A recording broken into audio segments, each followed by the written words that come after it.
নমস্কার আমার প্রিয় দর্শকবৃন্দ, আমি সবাইকে আমন্ত্রণ জানাচ্ছি আমার ইউটিউব চ্যানেল বনানীস মাশরুম দেখার জন্য। আশা করি যে যেখানে আছে ভালো আছে, সুস্থ আছে। কিন্তু আমি ভালো ছিলাম না, অসুস্থ থাকার কারণে অনেক দিন বাদে আজ আমি ভিডিও পোস্ট করলাম। এই বেডগুলো থেকে 3-4 বার মাশরুম তোলা হয়ে গেছে। কাজ করতে করতে কাজের ফাঁকে কিছু কাজের কথা আজ বলি। নতুন নতুন মাশরুম চাষ করে যারা স্বাবলম্বী হতে চাইছেন তাদের জন্য মাশরুম চাষের ভালো মন্দ দিক নিয়ে কিছু গুরুত্বপূর্ণ কথা আজ বলবো। সমস্যা তৈরি হতে পারে জেনেও অনেকেই সতর্কতা অবলম্বন না করেই অর্থ শ্রম ব্যয় করে কাজে নেমে পড়েন। অনভিজ্ঞতার কারণে যখন সমস্যা বারবার ফিরে আসে তখন দিগ্ভ্রান্তের মতো সমাধানের পথ খুঁজতে গিয়ে পরিস্থিতি আরও জটিল আকার ধারণ করে। ঠিকঠাক চাষ করতে পারলে অন্যান্য অনেক কাজের থেকেই মাশরুম চাষ লাভজনক। তবে যারা মাশরুম চাষে আগ্রহী এবং যারা সবে শুরু করেছেন তাদের জন্য একটাই কথা বলবো, ইউটিউব ভিডিওর ভরসায় কিন্তু মাশরুম চাষ করবেন না। কারণ মাশরুম চাষে কিছু গুরুত্বপূর্ণ বিষয় থাকে যা ইউটিউব ভিডিওতে বলা বা দেখানো কখনোই সম্ভব হয় না। আমি নিজেই কিন্তু ইউটিউব ভিডিও দেখে প্রথমে মাশরুম চাষ শুরু করেছিলাম। তো অনভিজ্ঞতার কারণে মাশরুমের ফার্ম নষ্ট হয়েছে, আমার অর্থনৈতিক ক্ষতিও হয়েছে।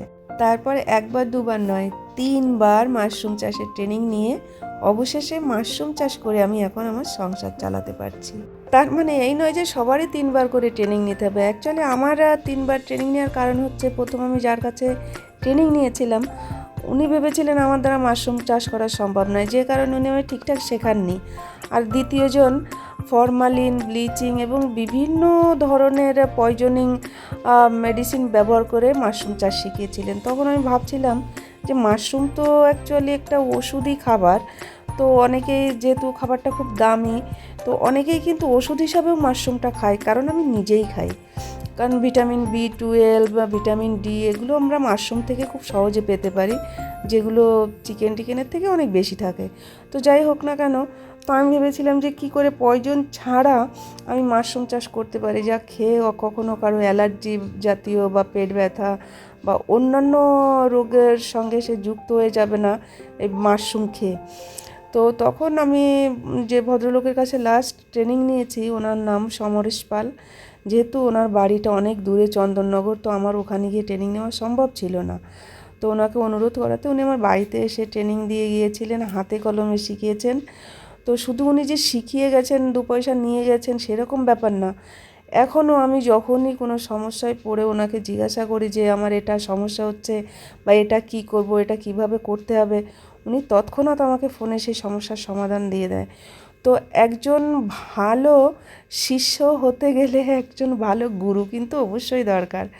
তো আমি একটাই কথা বলবো যে মাশরুম চাষ করতে গেলে ছোট্টখাটো অনেক বিষয় আছে যা ইউটিউব ভিডিও দেখে পাওয়া সম্ভব না, কারণ কেউই বলতে পারে না কখন মাশরুম চাষে পোকা লাগছে, কি করে সেটা সমাধান হবে, কি করলে হাইজেনিক থাকবে, কি করলে পয়জন ব্যবহার না করেও মাশরুমের রুমের পোকামাকড় মারা যায়।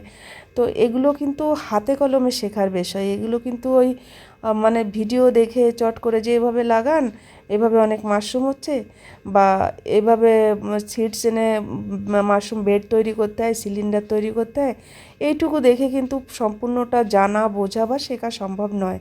তো ওই জন্য আমি সবাইকে অনুরোধ করব, যারা বিশেষ করে মাশরুম চাষ করতে চাইছেন, সংসারের অর্থনৈতিক উপকারের কথা ভেবে আপনারা ভালো করে ট্রেনিং নিয়ে কাজ করবেন। কারণ ইউটিউবের ভরসায় যদি আপনি মাশরুম চাষ করে থাকেন, হয়তো কিছুটা ফলন আপনাকে দিলেও দেখে খুব খুশি হয়ে যাবেন, কিন্তু কন্টিনিউ যদি করতে চান তখন কিন্তু ইউটিউব আপনাকে সেইটুকু হেল্প করবে না।